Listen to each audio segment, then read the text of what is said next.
انسان چې چرته هم پاتې کېږي د هغه ځای خبره کوي، هغه ځای یا هغه اداره که د هغه خپل وي یا د بل چا وي.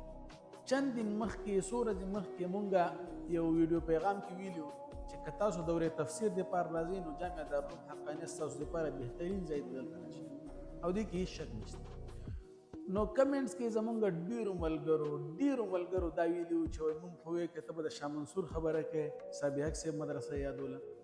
د الله بندګانو تاسو ته علم شته دې کال چې شاه منصور والا کم دورې تفسیر کې دا به د دوی 98 وار وي، 98 ځله به د دوی پوره شي چې دې ځلې پوره کړي. تقریبا داسې وګڼه چې یو صدۍ د دوی پوره شو چې دوی هر کال دورې تفسیر کوي. نو هغې سره څوک مقابله کولی شي؟ د هغې څوک ضم بیانولی شي؟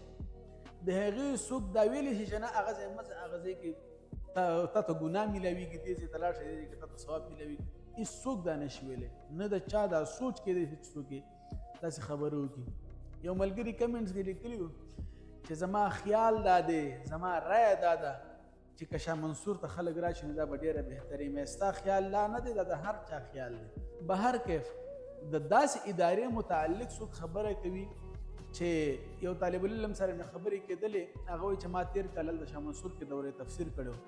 هغه وایي چې مولانا مغفور الله باباجي صاحب حفظه الله چې ولی کامل استاذ العلماء شیخ المشایخ دی، وایي هغه رالو او سایډ ته کېناستو، هغه تفسیر یې اورېدو، کلاس کې ناستو، د یو شاګرد د یو طالب العلم په حیثیت باندې. د دې نه هم عجیبه دا ده هغه طالب ما ته وایي په موبایل باندې کال باندې را سره خبرې کولې، ما ته وایي چې دا انکو دې کا حال ده. او یو طالب ورته رالو وایي ورته وایي چې جی ما ته لږ د خپلې خولې لعاب راکړي، لاړې راکړي د برکت دپاره. وایي باباجي صاحب ورته فرمایي چې زه څه شی یم، زه یو طالب العلم یم. هغه دننه چې کوم کس ناست دی، صاحب صاحب حفظه الله یې ورته یادولو چې هغه دننه کوم کس ناست دی د هغه دې وخت کې قدر و قیمت او منزلت دا زمانه په زرهاو چنده زیات دی.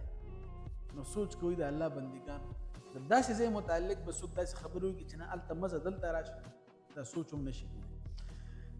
بیا هغه طالب راته وایي، طالب العلم وایي مفتي فضل غفور صاحب حفظه الله هغه راغلی و هلته کې. وایي ما ورنه تپوس وکړو چې جي زه که دورې تفسیر بل ځای کول غواړم، نو هغه ما ته فرمایي چې که ته د جهانګیري نه اخوا د صحابۍ طرف ته دورې تفسیر کول غواړې نو شاه منصور نه تا ته بهتر بل ځای بالکل نشته، او که نه ته د جهانګیري نه پېښور پله دورې تفسیر کول غواړې نو تا ته د حقانیه نه بهتر بل ځای نشته.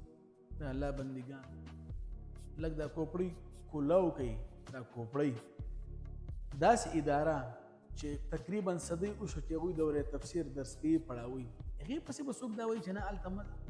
اول حق د هغه ځای دی، هلته لاړ شئ، هلته چې نه ځئ نو بیا حقانیت ته راشئ.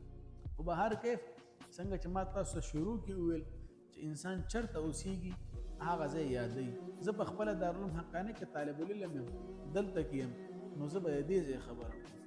بل طالب العلم د بلې مدرسې دی، یو بل استاد د بلې مدرسې دی، د بلې ادارې دی، هغه به د هغه ادارې خبره کوي. نو الله رب العزت دې وکړي چې دغه چوټیانې مونږ تاسو قیمتي تېرې کړو، چې چېرته هم وي ټول د دین خدمت کوي، چې چېرته هم وي که دورې تفسیر کېږي، که صرف نحو کېږي، که لغت کېږي، که بلاغت کېږي، که تجوید، که هر څه کورسز کېږي، دورې کېږي، ټول د دین دپاره کېږي، ټول د الله او د رسول د قرآن او د حدیثو د زده کولو دپاره کېږي. نو الله رب العزت دې وکړي چې موږ تاسو دا چوټیانې قیمتي کړو، او چې چېرته هم وي دا ورځې چې دي هغه مدرسو کې تېرې کړو، چېرته دورو کې تېرې کړو، او دا ورځو نه کار واخلو، هسې ضایع تېرې نه کړو.